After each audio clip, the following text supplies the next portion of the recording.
स्वागत है आप सभी का हमारे YouTube चैनल नर्सिंग ज्ञान कोर्स में। मेरा नाम है चंदन और आप देख रहे हैं फंडामेंटल ऑफ नर्सिंग से जीएनएम फर्स्ट ईयर वालों के लिए कुछ इंपॉर्टेंट क्वेश्चंस को। आशा करते हैं वीडियो पसंद आएगा। अगर वीडियो पसंद आता है तो हमारे चैनल को ज़रूर सब्सक्राइब कीजिए, साथ ही वीडियो को लाइक तथा अपने दोस्तों में भी ज़रूर शेयर कीजिए। दोस्तों, अभी जो है हम लोग जीएनएम फर्स्ट ईयर वालों के लिए फंडामेंटल ऑफ नर्सिंग से सीरीज को देख रहे हैं क्वेश्चंस का, ठीक है, जिनमें वैसे ही क्वेश्चंस को शामिल किया गया है जिनका आगामी जो परीक्षाएं होने वाली हैं विभिन्न राज्यों में उनके आने की जो प्रोबेबिलिटी है वो काफ़ी ज़्यादा है, ठीक है। तो आशा करते हैं इन सारे क्वेश्चनों से आप लोग को लाभ मिलेगा। तो चलिए बढ़ते हैं आज के पहले क्वेश्चंस की तरफ। दोस्तों, पिछले कुछ वीडियो से जो है हम लोग लगातार फंडामेंटल ऑफ नर्सिंग से क्वेश्चंस को देख रहे हैं। उसी कड़ी में आज हम लोग कुछ और देखेंगे, जिसमें आज का पहला जो क्वेश्चन है वह है नर्सिंग प्रक्रिया के चरण या घटक, यानी फेज या कंपोनेंट जिसे बोलते हैं, उसको हम लोग देखेंगे नर्सिंग प्रोसेस में। तो नर्सिंग प्रक्रिया में जो है टोटल 5 घटक शामिल होते हैं। पहला असेसमेंट, दूसरा नर्सिंग डायग्नोसिस, तीसरा प्लानिंग और चौथा होता है इम्प्लीमेंटेशन और पांचवा जो होता है वो होता है इवोल्यूशन, ठीक है। नर्सिंग जो प्रक्रिया होती है जिसका जिक्र हमने पिछले वीडियो में ही किया था, पूर्ण विश्लेषित जो वीडियो है पिछला, उसमें ही इन सारी क्रियाओं को यानी नर्सिंग प्रक्रियाओं को, साथ ही उनके चरणबद्ध जो भी चीज़ें हैं उसको हमने पिछले वीडियो में बताया था। अगर आपने उस वीडियो को मिस किया है तो जाके आप लोग प्लेलिस्ट से उस वीडियो को देख सकते हैं। तो नर्सिंग प्रक्रिया जो होती है उसके टोटल 5 घटक या चरण होते हैं, ठीक है, यानी 5 फेज या कंपोनेंट होते हैं नर्सिंग प्रोसेस के, जिसमें पहला जो कंपोनेंट होता है या फेज होता है वो होता है असेसमेंट का, दूसरा होता है नर्सिंग डायग्नोसिस का, तीसरा होता है प्लानिंग का, चौथा होता है इम्प्लीमेंटेशन का और पांचवा जो होता है वो होता है इवोल्यूशन का यानी मूल्यांकन का। अगर बात किया जाए पहले घटक या पहले जो फेज का, तो पहला फेज जो होता है या घटक या कंपोनेंट जो होता है वो होता है आकलन यानी असेसमेंट। नर्सिंग प्रक्रिया का यह प्रथम चरण या स्टेप होता है। इसमें नर्स द्वारा मरीज के स्वास्थ्य समस्या का पता लगाया जाता है तथा तथ्य जो है वो स्टोर किए जाते हैं। इन तथ्यों के आधार पर मरीज का देखभाल करने के लिए उचित प्रक्रिया अपनाई जाती है तथा रोगी से संबंधित जो सूचनाएं होती हैं, स्वास्थ्य से संबंधित, स्वास्थ्य समस्याओं से संबंधित, स्वास्थ्य आवश्यकताओं से संबंधित सभी का जो है असेसमेंट तैयार किया जाता है, ठीक है। तो पहला जो फेज होता है या कंपोनेंट होता है वो होता है असेसमेंट, जो कि नर्स द्वारा मरीज के उसके स्वास्थ्य के समस्याओं का जो है संबंधित सभी सूचनाएं, समस्या और आवश्यकता का जो है असेसमेंट तैयार किया जाता है, ठीक है। असेसमेंट जो है वो पता लगाया जाता है और उसके स्टोर करके रखा जाता है या फिर एकत्र किया जाता है। अब इसके उद्देश्य क्या होते हैं, यानी असेसमेंट का पर्पस क्या होता है। तो पहला होता है रोगी के बीमारी का मूल्यांकन करना, ठीक है, उसका पता लगाना, साथ ही समस्याओं का जांच करना, ठीक है, कितना जो प्रकार है समस्या का या कितना गहरा है या कितना गंभीर है, इन सब का पता लगाना, साथ ही रोगी के स्वास्थ्य संबंधित समस्या की जानकारी इकट्ठा करना, ठीक है, किस तरह का उसका स्वास्थ्य संबंधी समस्या है, ठीक है, क्या क्या हो रहा है, इन सभी चीज़ों को जो है वो इकट्ठा किया जाता है। साथ ही स्वास्थ्य समस्या को निश्चित करना और एकत्र जानकारी को जो है नियोजित करना आकलन यानी असेसमेंट का मेन पर्पस होता है, ठीक है। तो पर्पस ऑफ असेसमेंट में जो होता है वो रोगी के बीमारी का मूल्यांकन करना, समस्याओं की जांच करना, साथ ही संबंधित समस्या की जानकारी इकट्ठा करना और स्वास्थ्य समस्या को निश्चित करना और जानकारी को जो है नियोजित करना, ये मेन उद्देश्य होता है। अब हम लोग इसमें कौन कौन सा टूल्स अपनाते हैं, यानी असेसमेंट में कौन कौन सा टूल हम लोग अपनाते हैं, साधन अपनाते हैं। तो पहला होता है ऑब्जर्वेशन, ठीक है, यानी मरीज को अवलोकित करते हैं, अवलोकन करते हैं। दूसरा इंटरव्यू यानी साक्षात्कार, ठीक है, मरीज का जो है साक्षात्कार लिया जाता है, इंटरव्यू लिया जाता है, उसके अटेंडेंस से भी जो है इंटरव्यू वगैरह लिया जाता है। साथ ही तीसरा जो होता है वो होता है फिजिकल एग्जामिनेशन यानी शारीरिक परीक्षण, और चौथा होता है परामर्श यानी काउंसलिंग। उसके बाद आता है क्लिनिकल रिकॉर्ड, ठीक है, उसका बैग का रिपोर्ट वगैरह लिया जाता है, उसका तत्काल का जांच वगैरह लिया जाता है। तो ये जो आकलन के साधन यानी टूल्स ऑफ असेसमेंट होते हैं वो टोटल 5 हम लोग ऑब्जर्व करते हैं। पहला ऑब्जर्वेशन, दूसरा इंटरव्यू, तीसरा फिजिकल एग्जामिनेशन, चौथा जो होता है वो होता है काउंसलिंग, पांचवा आता है इसमें क्लिनिकल रिकॉर्ड, ठीक है। तो ये टोटल 5 होते हैं असेसमेंट टूल्स। चलिए अब आगे बढ़ते हैं। अगला है नर्सिंग निगहदान, ठीक है, ये फेज़ 2 है। पहला फेज़ 1 जो था वो था नर्सिंग असेसमेंट, दूसरा है नर्सिंग डायग्नोसिस जो कि नर्सिंग प्रक्रिया का यानी नर्सिंग प्रोसेस का सेकेंड स्टेप होता है, दूसरा चरण होता है। इसके अंतर्गत नर्सिंग आकलन यानी नर्सिंग असेसमेंट द्वारा एकत्रित किए गए आंकड़ों और तथ्यों का विश्लेषण करके रोगी के स्वास्थ्य समस्या को निश्चित किया जाता है, ठीक है, यानी जो भी हेल्थ प्रॉब्लम है उससे जो है नर्सिंग असेसमेंट जो अब हम लोग तैयार करते हैं उसी से संबंधित ये चीज़ें होती हैं। दूसरा, ठीक है, नर्सिंग निदान। अगर उत्तरी अमेरिका नर्सिंग निदान संघ यानी north America nursing diagnosis association, यानी जिसे हम लोग शॉर्ट में नंडा बोलते हैं, उसके अनुसार माना जाए तो यह एक रोग विशेष निर्णय है जो किसी व्यक्ति, परिवार या समुदाय के स्वास्थ्य या जीवन प्रक्रिया के विषय में होता है। नर्सिंग निदान नर्सिंग की क्रिया और उससे मिलने वाली फल के चुनाव की प्रक्रिया है। इसके लिए जो है नर्स उत्तरदायी होती है। ठीक है, तो दूसरा होता है नर्सिंग डायग्नोसिस। अब इसके नर्सिंग जो डायग्नोसिस होता है उसके उद्देश्य क्या क्या होते हैं, पर्पस क्या होता है, तो पहला, नर्सिंग आकलन में एकत्र आंकड़ों का जो है विश्लेषण करना, साथ ही रोगी के सामान्य स्वास्थ्य और क्रिया स्तर को जांच करना, साथ ही रोगी की असामान्य क्रियाओं को पहचानना, साथ ही नर्सिंग निदान को क्रमबद्ध करना और तथ्यों का क्रियान्वयन करना, ये होता है, ठीक है, जो नर्सिंग प्रोसेस होता है उसके सेकेंड स्टेप में उद्देश्य। आगे बढ़ते हैं, अगला है योजना। तीसरा जो स्टेप होता है नर्सिंग प्रोसेस का वो होता है योजना यानी प्लानिंग, जो कि तीसरा चरण है, जिसके अंतर्गत रोगी के आवश्यकताओं का निर्धारण करके उसको नर्सिंग देखभाल से संबंधित कार्य योजना बनाई जाती है।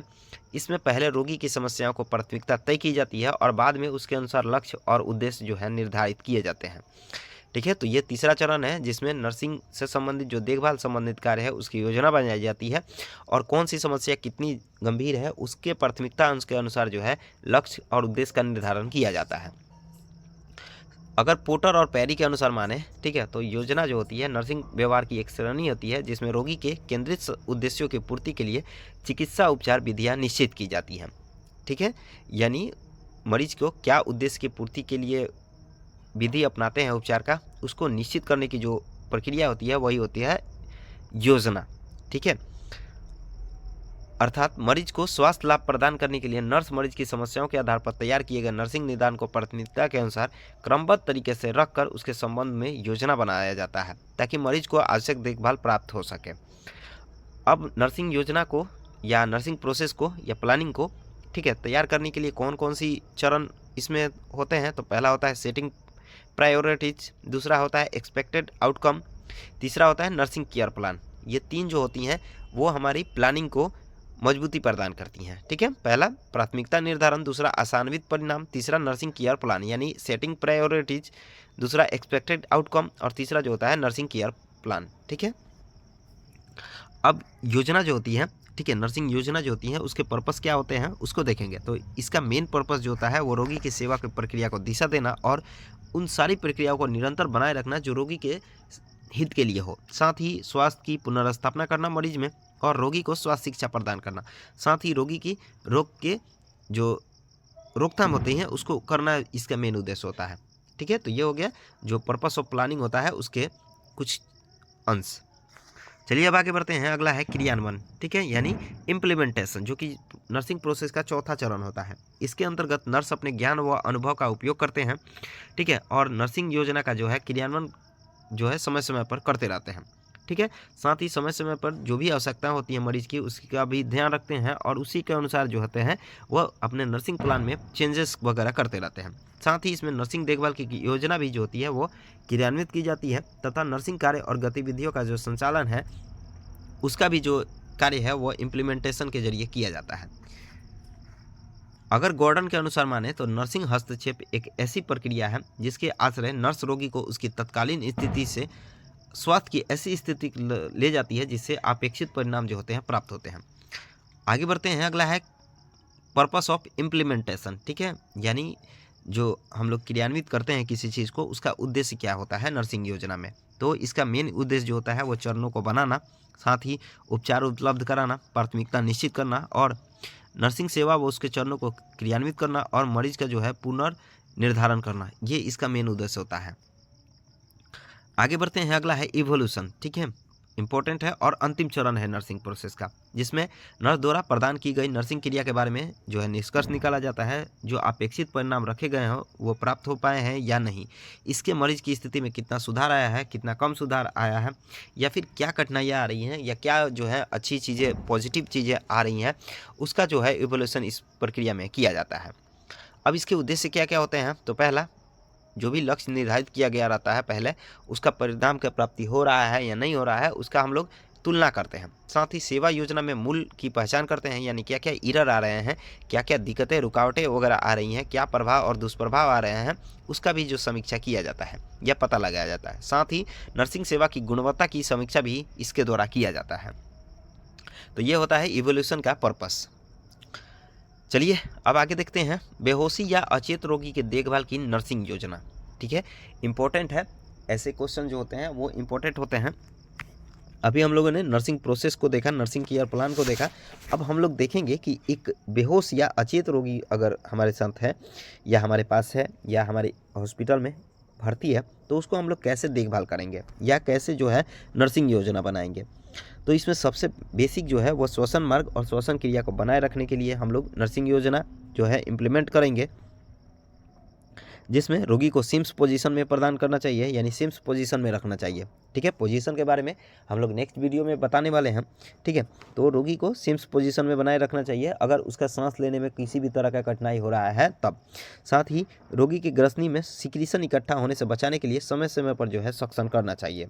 ठीक है, सक्शन एक प्रोसेस है जिसके मदद से जो हम लोग सलाइवा वगैरह होता है, ठीक है, या फिर जो भी तरल पदार्थ वगैरह होते हैं जिसको हानिकारक चीज़ें होती हैं, उसको जो है वो सक्शन करके बाहर निकाल दिया जाता है। साथ ही रोगों को अच्छे वेंटिलेशन वाले कमरे में रखना चाहिए। प्रत्येक 15 मिनट के अंतराल पर वाइटल साइंस को जांच करना चाहिए अगर वो सांस से संबंधित प्रॉब्लम से है तब। साथ ही रोगी को जेल कैथेटर या मास्क द्वारा 4 लीटर पर मिनट के दर से ऑक्सीजन प्रदान करना चाहिए। यदि कोई समस्या असमान दिखाई दे तो उस स्थिति में चिकित्सक को तुरंत सूचित करना चाहिए। ठीक है, तो ये हो गए जो श्वसन मार्ग और श्वसन क्रिया को बनाए रखने वाले चीज़ें होती हैं उसका बात। ठीक है, जिसमें रोगी को सिम्स पोजीशन में रखना चाहिए, यानी सिम्स पोजीशन उसको देना चाहिए। साथ ही सक्शन करते रहना चाहिए, 15 मिनट के अंतराल पर वाइटल साइंस वगैरह देखना चाहिए। साथ ही जल कैथेटर या मास्क द्वारा 4 लीटर पर मिनट के हिसाब से उसको ऑक्सीजन देना चाहिए और किसी भी असमान स्थिति में जो है वो चिकित्सक को सूचित करना चाहिए। चलिए अब आगे बढ़ते हैं। अगला है रक्त परिसंचरण को बनाए रखना। ठीक है, तो इसके लिए जो है वो नियमित रूप से जैविक चिन्ह यानी वाइटल साइंस की जांच करना चाहिए। साथ ही रोगी के शरीर में फ्लूइड वॉल्यूम की जो नॉर्मल लेयर होता है उसका भी बनाए रखने में मदद करनी चाहिए। साथ ही रोगी के वायु मार्ग जो है स्पष्ट बनाए रखने चाहिए। तो ये हो गया रक्त परिसंचरण को बनाए रखने के कुछ उपाय। अब देखेंगे हम लोग पोषण की देखभाल यानी मेंटेनिंग न्यूट्रिशन। अगर कोई अचेत व्यक्ति है उसमें पोषण का स्थिति या देखभाल कैसे करेंगे उसको देखेंगे। तो रोगी के पोषण स्तर का आकलन करना चाहिए। साथ ही रोगी के भोजन में सभी आवश्यक पोषक तत्व तो शामिल हैं, इसका भी ध्यान रखना चाहिए। साथ ही उसके इनटेक और आउटपुट को चार्ट बना के रखना चाहिए, यह चार्ट पर जो है मेंशन करना चाहिए। साथ ही रोगी का IV ड्रॉप, IV फ्लूइड, ये सब हमेशा मेंटेन करके रखना चाहिए या देते रहना चाहिए। साथ ही प्रत्येक 2 से 3 घंटे के बाद रोगी को 200 से 250 मिली फ्लूइड जो है डाइट में देना चाहिए। तो ये हो गया अचेत अवस्था में या बेहोशी अवस्था में अगर कोई पेशेंट हो तो उसमें पोषण की देखभाल कैसे करेंगे उसका बात। अब हम लोग देखेंगे त्वचा का देखभाल कैसे करेंगे जब बेहोशी हो तब। तो ठीक है, तो बेहोशी की स्थिति में सबसे ज़्यादा जो खतरा होता है वो होता है बेड सोर का। ठीक है, क्योंकि एक ही स्थिति में बार बार रहने से उसके जो ऊतक हैं उस पर दबाव बनता है, जिसके कारण बेड सोर वगैरह होने की संभावना बढ़ जाती है। ठीक है, तो ऐसे व्यक्ति को जो है या ऐसे रोगी को हमेशा जो है पोजीशन बदलते रहना चाहिए, खासकर सिम्स पोजीशन वगैरह में रखना चाहिए। साथ ही रोगी को हमेशा साफ़ सुथरा रखना चाहिए। रोगी की स्थिति में प्रत्येक 2 घंटे में जो है परिवर्तन करना चाहिए। ठीक है, जैसा कि मैंने बताया, ठीक है, कि उसके परिवर्तन में नहीं करेंगे स्थिति या उसके पोजीशन में अगर परिवर्तन नहीं करते हैं तो उसको वह दबाव बनता है। ठीक है, खासकर बटक वगैरह साइड पे या फिर जहाँ भी दबाव बनेगा वहाँ पे जो है बेड सोर होने का खतरा बढ़ जाएगा। तो इसीलिए प्रत्येक 2 घंटे में स्थिति में चेंजेस वगैरह करते रहना चाहिए। साथ ही रोगी के बिस्तरों को सलवटे से मुक्त या सूखा रखना चाहिए। ठीक है, जिससे दबाव जो है कम पड़े। ठीक है, और उस स्थिति में बेड सोर होने का खतरा भी होता है, कम हो जाता है अगर हम लोग बिस्तर को ठीक ढंग से और सिलवट मुक्त रखें तब। साथ ही रोगी को बेड सोर के कारणों से बचाना चाहिए और रोगी को समय समय पर मसाज वगैरह देते रहना चाहिए, जिससे रक्त प्रवाह जो है हमेशा कंटिन्यू फॉलो करते रहे। ठीक है, तो ये हो गया जो त्वचा के देखभाल है उससे संबंधित बात। अब हम लोग देखेंगे उत्सर्जन देखभाल। ठीक है, यानी एलिमेंटेशन जो केयर होता है उसको। तो रोगी को प्रतिदिन 2 से 3 लीटर द्रव देना चाहिए। साथ ही मूत्र अनियंत्रण और अवधारणा के उपचार के लिए रोगी को कैथेटर लगाना चाहिए। साथ ही रोगी की व्यक्तिगत साफ सफाई भी रखना चाहिए। ठीक है, तो ये होता है उत्सर्जन जो देखभाल होता है उसका बात। जटिलता भी होती है, उसको रोकथाम कैसे करेंगे उसका बात कर लेते हैं। तो इसमें निष्क्रिय व्यायाम करवाना चाहिए, यानी पैसिव एक्सरसाइज जो होता है उसको करवाना चाहिए। साथ ही रोगी के फिजियोथेरेपी प्रदान करना चाहिए। फूड ड्रॉप, रिस्ट ड्रॉप आदि को रोकने के लिए आराम के साधनों का प्रयोग करना चाहिए। साथ ही तापमान में परिवर्तन के कारणों का पता लगाना चाहिए और उच्च तापमान में शीत प्रयोग एवं कम तापमान में गर्म प्रयोग का जो है उपयोग करना चाहिए, ताकि तापमान जो है संतुलन बनाए रखें। साथ ही रोगी के परिवारजनों को साइकोलॉजिकल सपोर्ट वगैरह देना चाहिए तथा उनके जो भी प्रश्न है उसको संतोषप्रद स्थिति में जवाब देना चाहिए। ठीक है, तो ये था जो बेहोशी अगर कोई पेशेंट है तो उसका देखभाल हम लोग कैसे करेंगे, क्या चीज़ हम लोग ऐसा नर्सिंग प्लान करेंगे जिससे उसका जो स्वास्थ्य है वो बेहतर से बेहतर हो सके। ठीक है, उसके बाद तो आज के लिए ही आशा करते हैं वीडियो पसंद आया होगा। अगर वीडियो पसंद आया है तो हमारे चैनल को जरूर सब्सक्राइब कीजिए, साथ ही वीडियो को लाइक तथा अपने दोस्तों में भी जरूर शेयर कीजिए। अगर आप इस वीडियो से संबंधित पीडीएफ को देखना चाहते हैं तो उसका जो लिंक है वो डिस्क्रिप्शन में दिया हुआ है, आप लोग उस पर टाइप करके और पीडीएफ को देख सकते हैं। साथ ही अगर आप हमारे साथ जुड़ना चाहते हैं तो उसका भी जो लिंक है वो डिस्क्रिप्शन में, इंस्टाग्राम चैनल, व्हाट्सएप चैनल तथा टेलीग्राम चैनल तीनों का लिंक जो है वो डिस्क्रिप्शन में दिया हुआ है, आप लोग उस पर टाइप करके हमारे साथ जुड़ सकते हैं। तो मिलते हैं ऐसे ही किसी नए वीडियो में, तब तक के लिए धन्यवाद।